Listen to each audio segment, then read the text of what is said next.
The Henry Novak case reminded us that two-tier policing is a reality.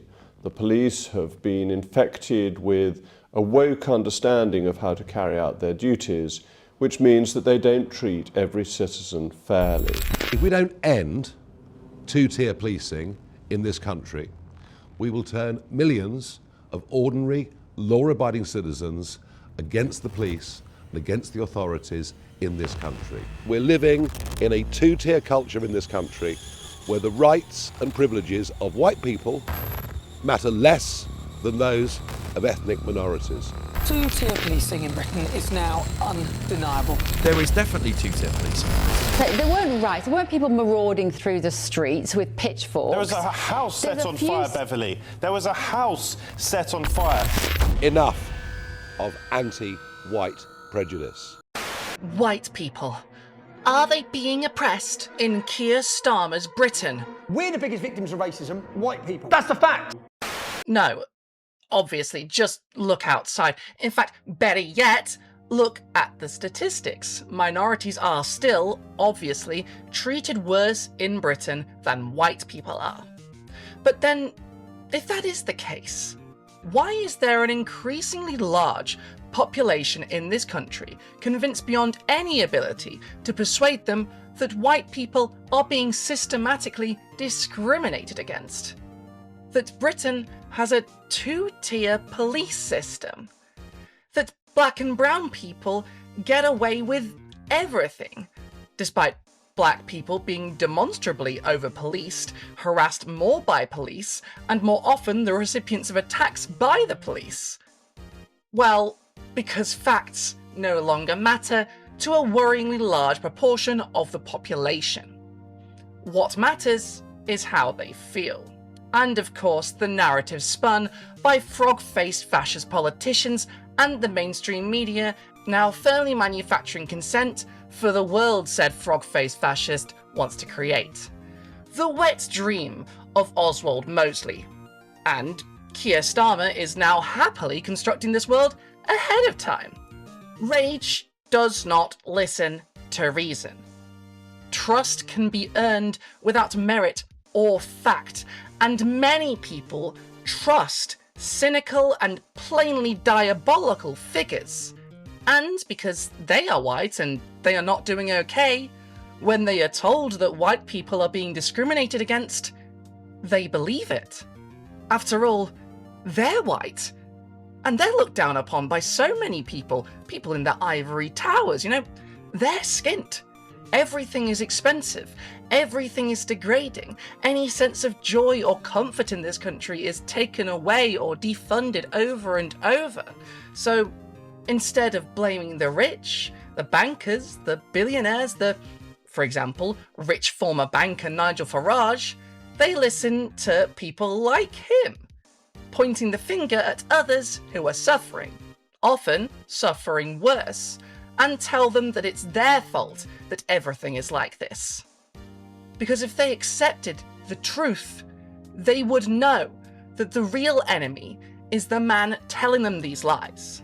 The man who wishes to strip the state even further, consolidate wealth in the very richest and greediest in society, and a man who would happily grind them all into dirt and sniff them up for a chance at a quick buck. You are not suffering because you are white.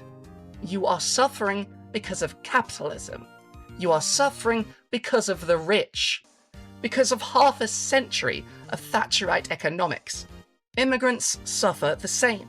Black people suffer the same. Brown people suffer the same. Muslims suffer the same. In fact, if you look at the numbers, they are doing far worse than you. And if you know you're doing bad, shouldn't that fact be telling you something? And so, instead of tearing them down, instead of blaming them for your suffering, imagine if you stood with them, with other people with the same problems as you, instead of turning on them. Why, there might even be enough of you, together, to finally change this system, to finally end the suffering.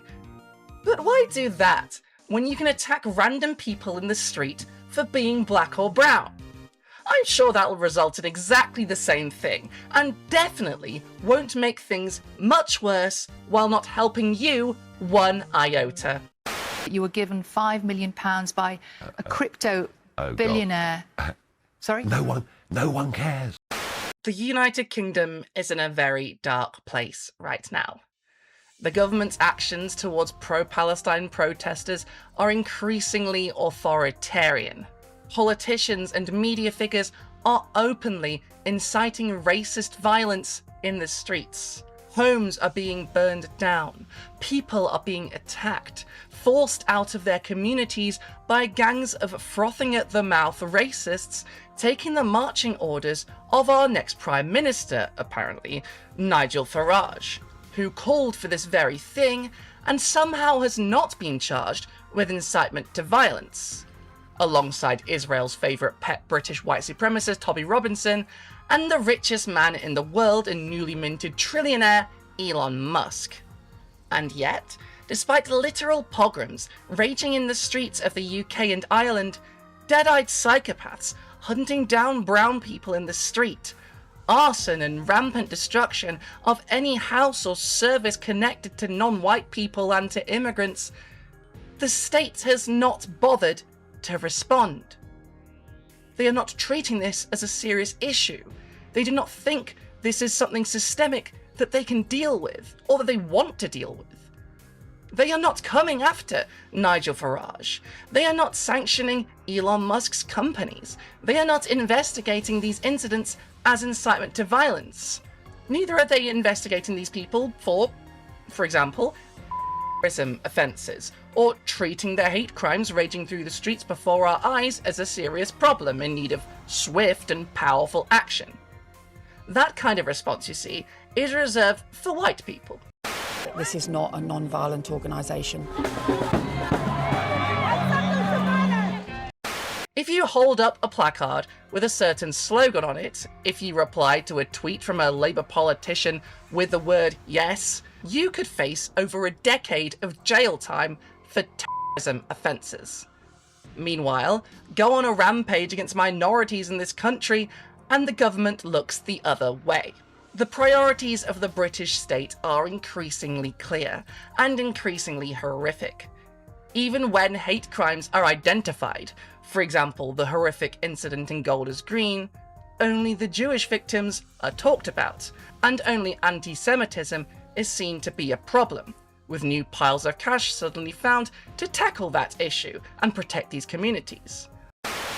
If you stand alongside people who say globalise the Intifada, you are calling for terrorism against Jews, and people who use that phrase should be prosecuted. It is racism, extreme racism. Meanwhile, the Muslim victim gets zilch, and for most of the news coverage of that incident, the fact that there was a Muslim victim was not even mentioned. Two men stabbed in broad daylight on the streets of Golders Green. People trying to chase down Muslims in the street, mosques attacked, mosques burned, politicians and media figures calling for the destruction of Muslims as a population and their total removal, and the government pretends there is no Islamophobia problem. When men were caught on camera in Manchester setting fire to an imam's house, the government looked the other way. No investigation into Islamophobia in the country as a whole and how to tackle it. No money for extra protection for mosques and religious leaders. Not even a mention of a crisis that we can all see is happening. In fact, if you dare bring up Islamophobia in these situations at all, mainstream pundits and politicians look at you and act like you're crazy, as if that's just not a thing that could possibly exist. This is the problem with the Islamophobia definition. I'm particularly concerned at this word harassment. What is harassment? Is it harassment to suggest that Muslims are overrepresented in the gangs, or that Muslims are overrepresented when it comes to religious extremist? Meanwhile, their colleagues demand crackdowns on British Muslims, demand mass deportations, and egg on their supporters to take to the streets with, in Nigel Farage's words, pure, cold rage. And as if this wasn't horrific enough, these rampaging right-wing lunatics are convinced that they are doing all of this because the police and the government are racist against white people. That white people are discriminated against, arrested more often, left to pass away by police more often, their experiences dismissed, when the opposite is true. In fact, a large number of these people have been trying to make the incident that sparked these riots into a new George Floyd moment, comparing the death of Henry Novak to that of George Floyd in the United States in 2020, taking the knee, and many even declaring that white lives matter. But Henry Novak and George Floyd are two very different cases, and not just because of the colour of their skin, but because of the systemic racism of policing existing both in the US and the UK that disproportionately targets and disproportionately unalives black people, not white people. There is no two-tier policing, at least not in the way that these people imagine it. If anything, the real two-tier policing is demonstrated by the response to these pogroms, or rather lack thereof, in comparison to the mass arrests and charges of terrorism against Palestine Action and its supporters, entirely peaceful protesters trying to stop the worst crime you can possibly commit, or in the way that black people are disproportionately arrested and face more violence from the police and have their grievances and their narratives dismissed. And I've been stopped and searched about 8 or 9 times. First time I got stopped and searched was when I was about 14. All of us had to stand up against the wall, and they threatened us about running away. Nothing was explained to us. I've been stopped and searched at least 20 to 30 times in my life. They start by explaining we've had a lot of these incidents in the area, and I've heard that over and over and over again throughout my whole life. So, do you want to know why George Floyd and Henry Novak, despite both meeting their ends in horrific incidents that should never have happened and were preventable, are not at all the same? Why two-tier policing is not a thing? And why immigrants are not your enemy? Never mind the originators of all crime everywhere. Well, stick around just a bit longer, because today we are talking about some extremely normal and not at all blood-boiling topics. Because Britain is embracing fascism before our eyes, before we've even elected the fascists, just in anticipation of them getting votes. Racist pogroms are now an annual occurrence in the streets of the UK, and no one wants to do anything about it. The government doesn't seem to think that it's a problem. So we need to mount an opposition and let the government, the media, and the roving gangs of far-right goons that we will not stand for this. Now clear to growing millions in this country that we're living under two-tier policing. Yeah. That, apart from the upset and the anger at the circumstances of his death, the anger that you saw spilling out in Southampton last night, which is in danger of getting considerably worse, because if the public lose trust, if the public lose trust in being treated fairly by the police, can he take some action, end this divisive practice of two-tier policing, and make sure that all British citizens are treated the same? So, who was Henry Novak, and what happened to him that led to pogroms on the streets of Britain and Ireland? Well, Novak was an 18-year-old student from Essex of Polish descent. On the 3rd of December, Novak, studying accountancy and finance at the University of Southampton, met British Sikh Vikram Digwa. According to the judge that presided over this original case, Digwa was carrying a knife in a sheath, as well as a ceremonial dagger, which is a religious tradition among Nihang Sikhs. Having this dagger on you is well established as part of religious practice and is not unusual. Novak, apparently noticing the dagger that Sikhs carry, began to film Digwa and on camera asked if he was a bad man. Digwa replied that he was, and in the moments that followed, Novak was no more. you might be noticing already that, unlike in the case of George Floyd, the person who ended Novak's life was not a policeman, and that this was not an anti-white incident, if such a thing is even possible. And you might be able to see from what I've just told you why, when Digwa and his brother initially reported the incident as racist assault in connection to Novak filming him and demanding answers about the dagger that his order of Sikhs are well known to carry, that Digwa's side of the story was not immediately dismissed, despite the horrible outcome. You're not supposed to immediately assume what happened, which is of course what the racists think happened here. They think that the police saw a white man be on the receiving end of the incident and just blankly assumed that he was in the wrong. Instead, temporary Deputy Chief Constable Robert France said officers had been lied to in Digwa's brother's call to the police and faced an extremely complex crime scene. The footage apparently left officers distressed. It was awful, it was a tragedy, and this should never have happened. But it wasn't anti-white racism. It wasn't two-tier policing. The fact that one Sikh man, that one man did such a thing, does not mean that brown people, that Sikhs, that immigrants, which Digwa was not, by the way, are all guilty of this, and that anti-white racism and police bias against white people is a serious and systemic problem. One incident does not equal a systemic issue. Multiple incidents do not automatically equal a systemic issue, and in fact the people actually suffering from systemic racism and police brutality and neglect are black and brown people, not white people. And the fact that there was a mass outcry demanding confiscation of Sikh daggers after this was absolutely bananas. But what was even more horrific is what followed. Thanks to the actions of Nigel Farage, Elon Musk, Tommy Robinson, Posey Parker, and other hate-mongers, now rehabilitated as authentic political actors, and what they demanded despite it being the opposite of the wishes of Novak's family. We do not want his death to be used to create further division, hatred, or tension. Henry's family have responded to this in just the most extraordinarily dignified way. But I suggest the rest of us respond to this with pure, cold rage. But first, you might be wondering why I mentioned that Novak was of Polish descent. If you're from Britain, you probably know why. And if you don't, if, for example, you're American, you might not be aware of the extent of anti-Polish sentiment in the UK.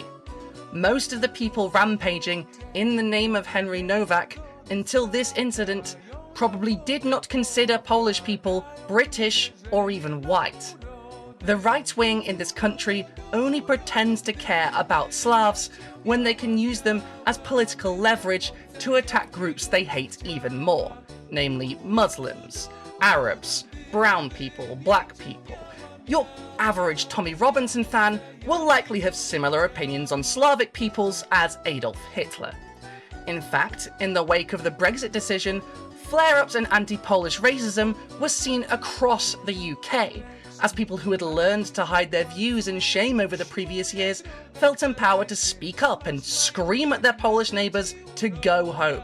To, mind you, a country that is, at this point, doing measurably better than the UK in almost every respect, and is often prettier. In fact, Novak's family are a great example of immigrants coming into and settling into the UK, contributing to the culture and joining the multicultural tapestry of this country, which is one of its few redeeming qualities. Just like all of the other immigrants that the people screaming bloody murder in Novak's name have decided are responsible for his unfortunate end. The people that are going on racist pogroms demanding all immigrants be removed in defense of someone from an immigrant background with Polish and British passports. But the right don't care about hypocrisy. They will take any excuse to further their hateful agenda.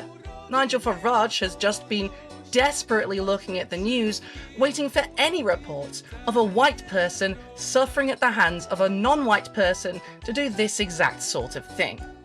He probably isn't happy that it was a Polish person. He, after all, thinks that Hitler was a pretty cool guy. But he knew he could use this, and he did.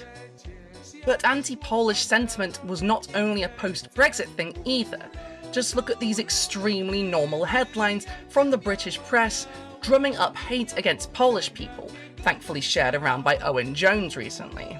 A long time in this country, I don't know why this has been memory hold, Polish people were the main targets of anti-migrant hysteria.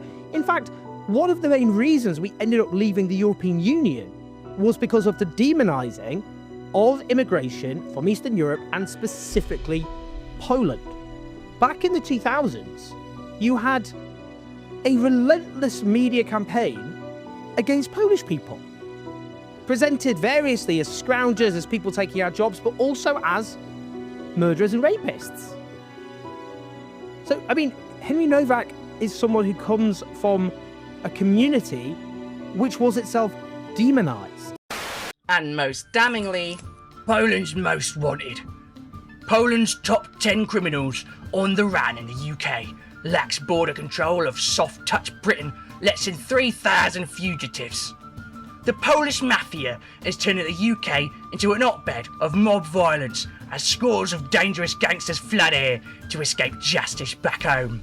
Detectives say an alarming number of die-hard criminals have fled to soft-touch Britain, taking advantage of our lax border controls. Murderers, drug dealers and kidnappers are among more than 3,000 fugitives who have escaped prosecution by hiding amid our teeming Polish communities. Warsaw's top cop this week launches an appeal through the Sun of Sunday to ask our readers to help him find the vile suspects. it all seems alarmingly familiar, doesn't it? Except this one time, Polish people are exempt. I don't imagine that will last very long, especially given that, even before he becomes Prime Minister, Nigel Farage is already able to steer the direction of public policy, something he has unfortunately become very good at, basically spearheading the push for a Brexit referendum, and we know how that all went. And despite the explicit wishes of Novak's family, Farage called in the wake of this for pure cold rage, a direct incitement to violence that lit the spark of these pogroms, and he has completely gotten away with it. Whatever the family said in Belfast, the fact is, things kicked off in Belfast last night in a very, very big way. And things will continue to kick off. I think the fear is this stuff gets worse. Unless you give people hope, this stuff will get worse. Reform UK leader Nigel Farage said the case showed evidence of two-tier policing and called on the public to respond with pure cold rage. Sir Keir Starmer accused him of exploiting the tragedy to create grievance and division. The debate has extended beyond Westminster. Elon Musk criticised the police treatment of Novak on X, prompting Sir Keir to accuse the billionaire of trying to whip up division. That was followed by US Vice President J.D. Vance, blaming the death on the mass invasion of migrants, and saying that the only response was righteous anger. Following Digwe's sentencing, Novak's father, Mark, called for a full, fearless and transparent investigation into the police response. But he also urged people not to use his son's death to create division. Despite those appeals, demonstrations took place in Southampton on Tuesday the 2nd of June. Police said officers were pelted with missiles, including chairs, cans and flares, leaving 11 officers and a police dog injured. And these protests spread, the momentum only growing even more after a Sudanese refugee was charged in a similar case in Belfast. Protests against immigration have erupted into violence in Northern Ireland after far-right activists called for demonstrations in response to a attack that was captured in a graphic video. Crowds, including masked men, burned vehicles and houses and blocked roads in and around Belfast on Tuesday night, hours after Elon Musk, Tommy Robinson and other agitators exhorted people to take to the streets. Northern Ireland Alliance Justice Minister Naomi Long said the demonstrations were intent on wreaking destruction on the very communities they claim they are trying to protect. These interventions came as groups of men, some in balaclavas or other face coverings, launched fireworks and started fires in bins, buses and houses. In one flare-up near Shankill Road in Belfast, a group stormed a home that appeared to be occupied by a family from an ethnic minority background, claiming to be liberating it. Later on Shankill Road, 2 phone shops had been looted and an African shop had been set on fire, with smoke spilling into the street and fire engines stationed outside as a few stragglers braved the rain to watch the firefighters tackle the flames. There were more muted protests in Antrim, Bangor and Ballymena, and 2 cars were set alight in Newton Abbey. In London, a group of about 60 protesters gathered in Parliament Square, claiming that the police were traitors and attempting to goad individual officers. Oakley Street in North Belfast ablaze last night. Trapped inside their home, 2 care workers. So when the police came, they packed their cars around our house. So the mob became like people became to 1,000. Right now, I'm so scared. I can't go back to the house. Our lives also matter. We are not here to take the jobs. In the wake of these tragedies, far-right demons used these senseless incidents and twisted them to fit their narrative, painting these random acts as an epidemic of hate against white people and calling for an all-out war on immigrants and on black and brown people and on Muslims.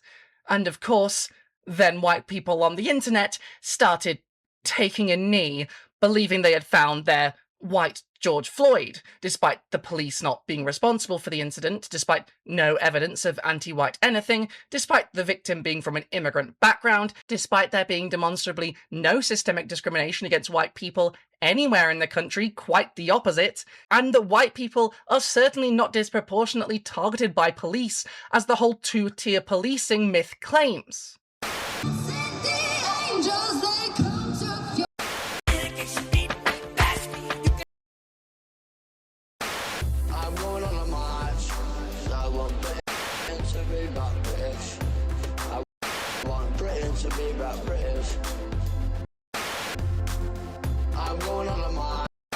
These are not spontaneous popular uprisings, however.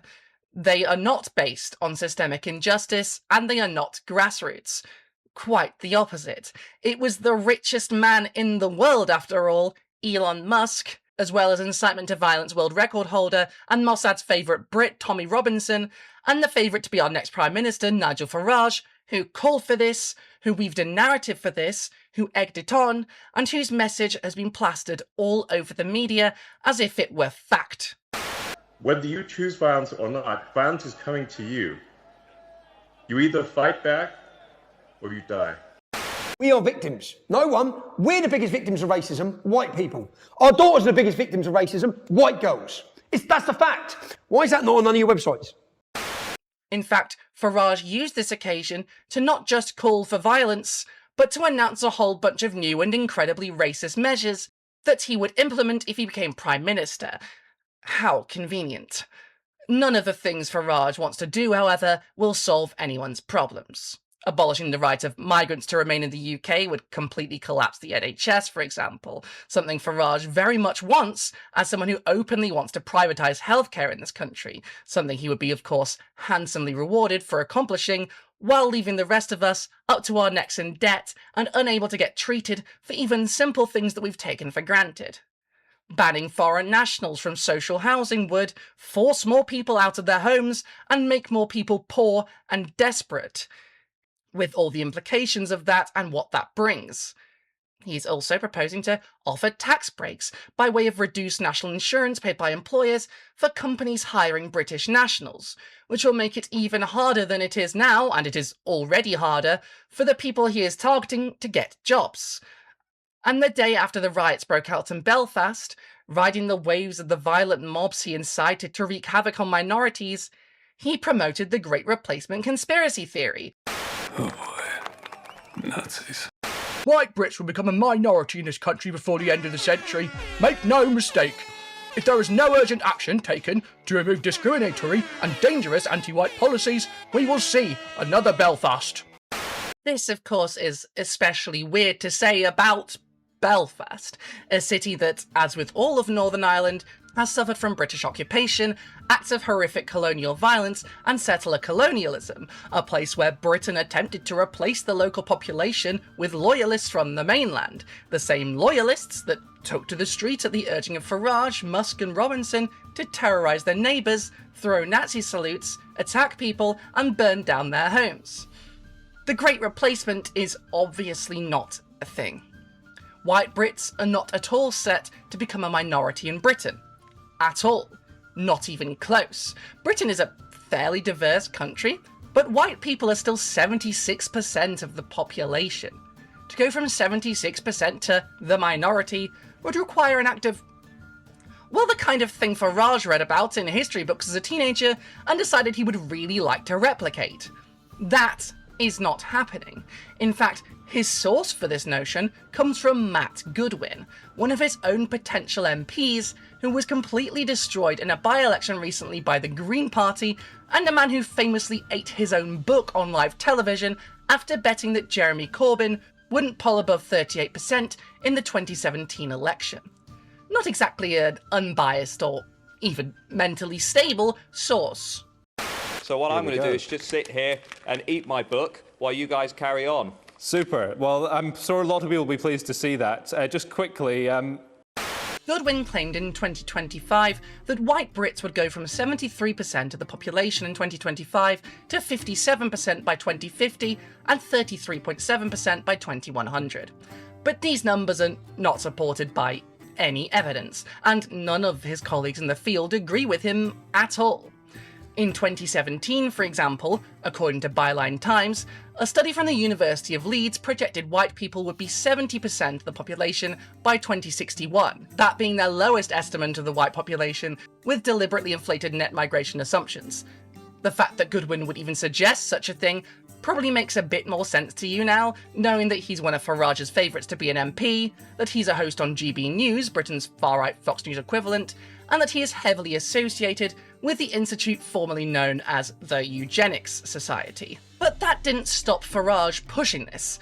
Quite the opposite. But the people throwing Nazi salutes in the streets, people hunting down minorities to attack, setting fire to homes, and demanding everyone who can stand in the sun for more than 5 minutes without burning be sent to mega-ultra Auschwitz, were not screaming about this conspiracy theory as much as they were screaming about one of Farage's other favourite conspiracy theories: two-tier policing.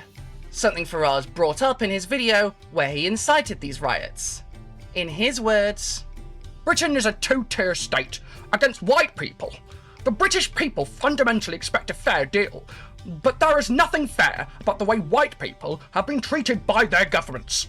But is that true? No.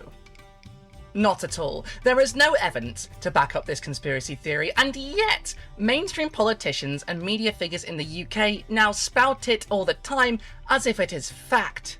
It's brought up as apologia for these pogroms.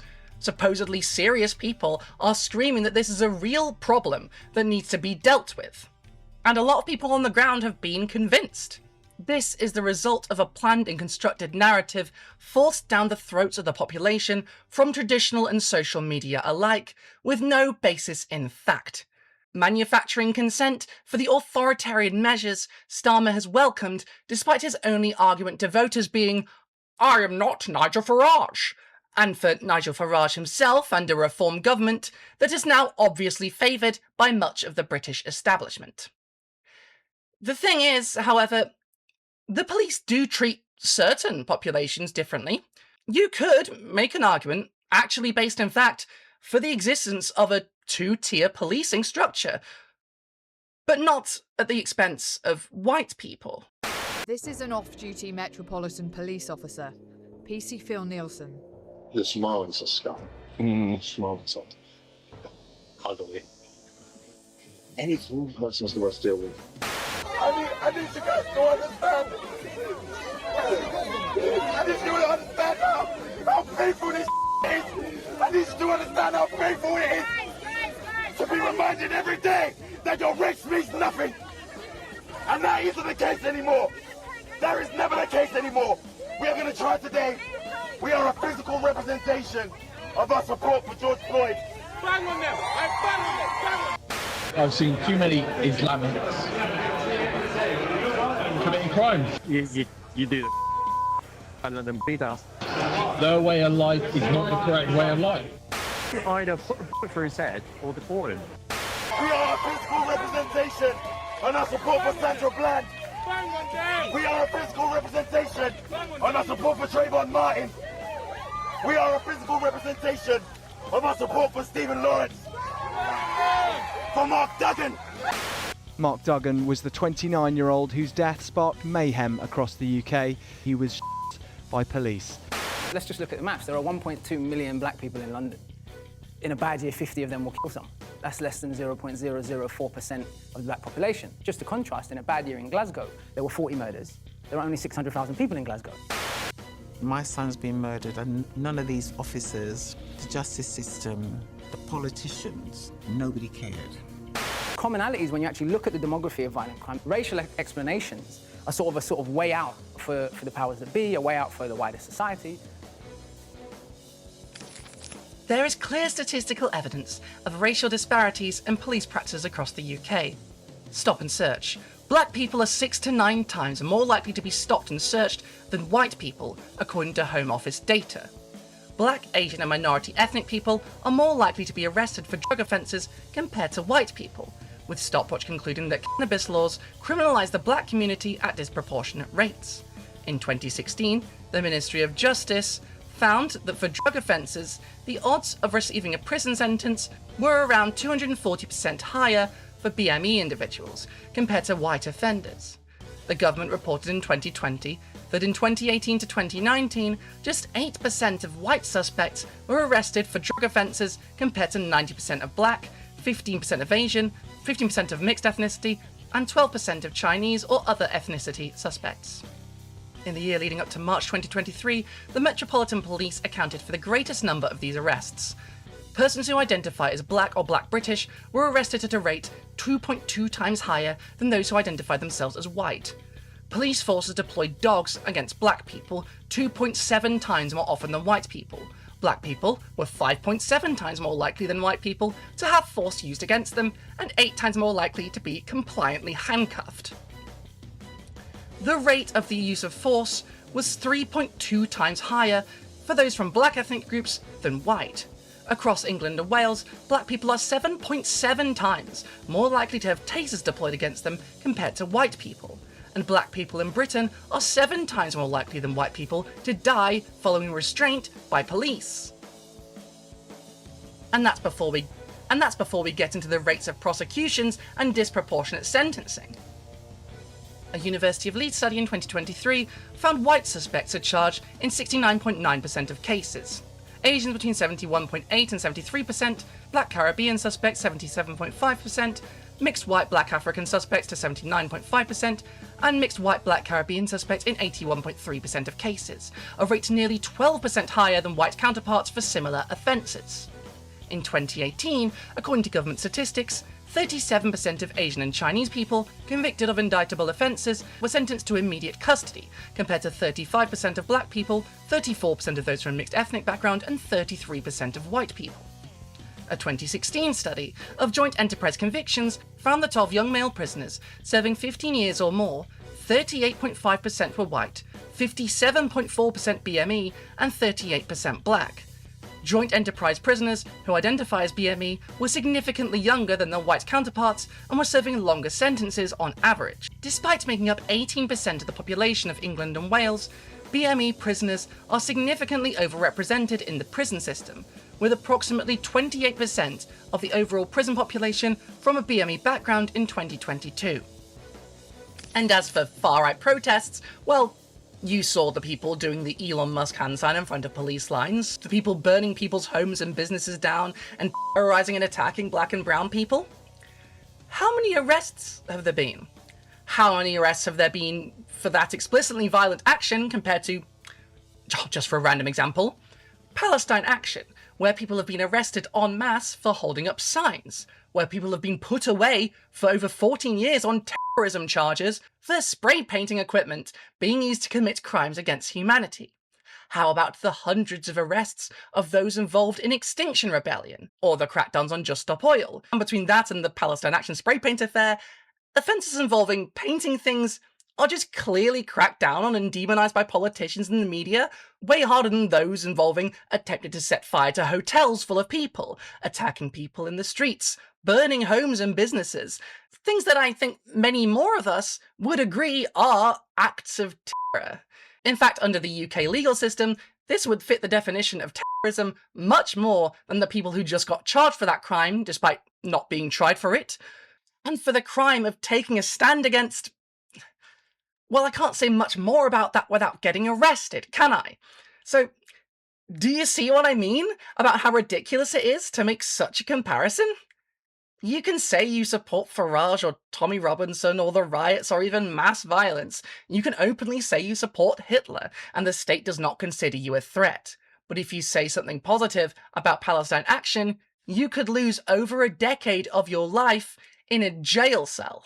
How is that even comparable to a random act of violence by one arsehole who just happened to be brown against someone who just happened to be white, and who Farage probably hesitated to call white until he realised he could use it to further his agenda, propping up a still warm body against the wishes of its family to encourage a British Kristallnacht? These things are not the same. And this whole situation is certainly not anything like the George Floyd incident that kicked off the Black Lives Matter protests in 2020. Police violence against black people is well established. There is tons of evidence to back up what people claim. Every day you can find news stories of similar things to what happened to George Floyd happening across the United States. And this happened for decades. In 2020, what we saw was an act of obvious cruelty on camera that no one could ignore on social media while people were stuck in their homes and watching it, of something we've known has happened for frankly as long as the police existed in the States, and people finally had enough. People who denied this before could no longer deny their eyes. Something had to be done. Something had to change. People needed justice. This is not a pattern. This is a tragedy, yes, but that doesn't mean that white people are being targeted. And if you can't process this fact because you know that you are white and you are struggling, then know that, yes, no one is saying that you are not struggling. Just because anti-white racism isn't real does not mean that your struggles are invalid. But you're not struggling because you are white. That's the important thing to understand. You are struggling because you are poor, because of decades of austerity, because capitalism does not care about those at the bottom of society. And that doesn't just mean the white working class. It means the working class. The working class, including black and brown people, the majority of whom are working class. In fact, if you do feel like you're struggling, not only will you not solve your problems by attacking black and brown people, you will not solve your problems without the aid of black and brown people. You are ensuring your own destruction. You are continuing your own suffering through these attacks, through buying into this narrative. A narrative that is explicitly designed to tear the working class apart for this very reason. The white working class isn't being uniquely targeted for anything. The working class is as a whole. The working class has been suppressed and dominated and exploited. The white working class is just a group that the people doing that oppression deploy when they think that there is a danger that the working class might unite and rise up. The white working class is a grouping that the people doing the oppression deploy to divide the working class and to ensure that the working class, white or otherwise, stay poor, stay depressed, stay docile towards their true enemies, and fight each other, thus never attacking the people who are actually doing the oppression. The white working class is nothing by itself. The working class as a whole is everything.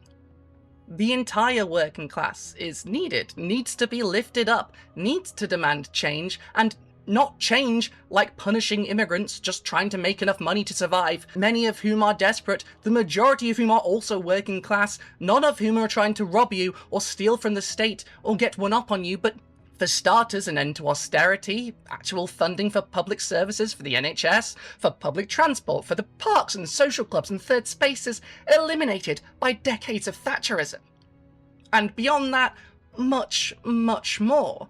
Because if you truly want to end the suffering you are feeling, if you are struggling with the cost of living, nationalising energy companies, water companies and the internet, these will all go a long way to help, but we can do more. We live in a world where the rich, where landlords, bosses, bankers, Epstein affiliates decide how the world is run. They dictate the range of acceptable policies and opinions. People like Elon Musk, people like Nigel Farage. We can change that. They do not deserve to be on top. You could have a real say. You, and I, and the people you've been duped by Farage and Tommy Robinson into hating, together could decide our own path. A path where our lives are not spent working as cogs in a machine, extracting profit to fund endless wars and private islands. A future where our needs can be met, and we can build a future where this is a place that we feel safe and happy and proud to raise kids in, or hell, just live in. But to do that, we need brotherhood, and we need unity. We need you to stop buying into this politics of division. People use the phrase white working class to isolate you from the most vulnerable in the working class, to prevent you from sympathizing with them, from helping them out, from joining them. Because that is the thing that they really fear. That's why they shut down Palestine Action. That's why the reaction to the Corbyn movement was so fierce and so unhinged. They cannot abide by a movement that unites people and paints them, rightly, as the problem. Don't fall for their lies. Don't let them fool you into fighting the people who should be your allies. Nigel Farage is not your friend. He does not care about you. Don't let him make a fool of you.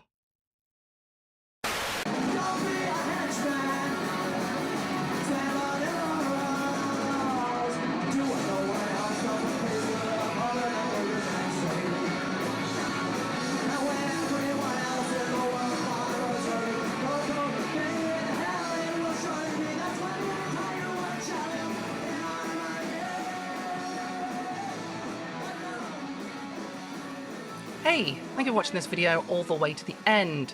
If you like this video, why not give it a like, leave a comment, subscribe, and please give it a hype. Smash that hype button and tell all your friends about it. For all the other things, well, I wish I'd timed this before Pride Month, but I got super swamped and have been going on new meds and cut all caffeine out, so I got massive migraines and massive psychological and physical withdrawal that you might expect from that. And I had basically a mental breakdown, but I'm alive. I'm adjusting. Hopefully, I'm adjusting. Things are difficult, but we'll see. But I would really like it if as many of you joined my Patreon as possible, even if it's just a little bit. I've been back in the UK for like 6 months now, and I'd really like to get out of my overdraft and start being able to get out of my parents' house and have a normal independent life again. And if you want to help out with that, you can give me one-time donations on Coffee or PayPal, links below as always, or better yet, send it to my Patreon, which would really help and go so far towards me being able to pull my life together and be able to get me back on my feet before my 35th birthday. Jesus Christ, I'm getting old. So you have until October, I guess. And if you sign up to my Patreon or my YouTube memberships, you get early videos, uncensored videos, access to the members-only Discord, my Nintendo Switch friend code, exclusive content such as long-form interviews with Princess Weeks, Rosa Quit, Jessie Gender, and other stuff I've done. You'll get, or you'll also get your name read out at the end of each video, just like these lovely people. Danshake Blob, Caddick, Echu, Graffitia, Ekachu, Jonah Fart 2, Cap, read this fart noise out. Uncast Shadow of a Southern Myth, Rain, Michael McGrawty, Will, Alexandra Barnes, ReeseNet, Ken Sorden, Andrew Steele, Georgie, Carlito Lamozzotti, Anna Nicholson, Dungeon Slime, Naomi Gorman, Melody, Ben Norman, Brooke Linnett, Heidi Law, Transform and Function, Cara Patching, Mattia98, Lilith Dawn, Spin Noir, Victor Lufgren, Gil the Gilded Dragon, A Slice of Cake, Rue, Buried Elk, Ewan Bennett, Mao Tiam, Gina Service, You Are Made Off Stupid, Tomo, Melissa Jackson, Ren Approves of Your Stuff, Minstrel of Course, Jeffrey On, Tom the Not Quite So Brave, Sir Lancelot, LFR, Shukwoi, Ariella, Proquar, Robin Thomas, Emily Eisenberg, Garlic Escape, Kira B, No Sparkling Heart, Corey, Gianna J, Mighty Than the Sword, Carolyn, Imogen Q, Luciana Frias Andrade, Adam, Harry, Endog191, Cav, Quesadilla, Totoria Azul, Leron, Adam Lees, Daniel Nevels, No Not That Paul, MB, Wandering Wondell, Lex Phoenix, Enter Electricits, Mira D, Jade Senior, Boa Ear, James W, Thorngill, Deborah Laboon, Zillas Athenaeum, Vince Whitaker, Amelia Lissette, J, Frank McManus, Susan Foster, Helen Real, Sierra Whiskey, Annie Catgill, John N, Lloyd Luciente, Jason Cribbage, Raven Tempest, Shield Dade, and Rob Podolski. Night like Plushy Jesus, Casual Observer, Manta Ray, Courtney Burmack, Sleepy Slug, Simmer Piglet, Brain Douche, Artie Wolf, Deanna McMillan, Caroline Regalado, Alexandra Lilly, Howard Lott, Rob McCallan, Sabrina Wade, Montana, Schmidt Bauer, Zach Beaven, Meow Meowski, Kamui, Eva Kebab, Marty Hunt, Jane Luciferian, Melissa Allen, Ataraxis Builds Things, and Sarah Francesca Smith. Thank you all so much for helping. It really, really means a lot. And if any more of you can do it, I'd really, really appreciate that too. I hate to ask for things, which sucks because I need to. I've been trying to do it a lot less lately, but you know, sometimes needs must. And it is Pride Month still at the time of recording this. I don't know when this will come out. Hopefully it'll still be Pride Month, so it'd feel appropriate-ish. Yeah, I also started a podcast, which you might have seen on the live stuff. It should be streaming on Tuesdays at 11 p.m. UK time. And the archive will be available on this channel in the live section. So don't worry, it's not going to, hopefully it won't clog up your feed because the live tab is different to the video tab. Sorry if it's in the way, that's the way we're trying things. And I've never streamed before, so I'm just getting used to that whole thing. Yeah, and I present that show with Matriarch Type and Soul Bunny and Turb and Swolsome. And speaking of Swolsome linked me to this chuffed campaign for someone who you should help in Gaza. So I'm going to read this out below. Please help these out as well.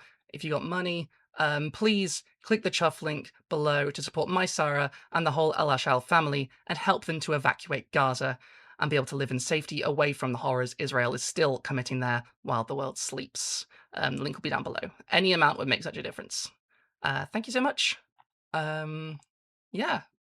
Is that everything? I think that's everything. Ooh, thank you for watching. It's very, very hot here.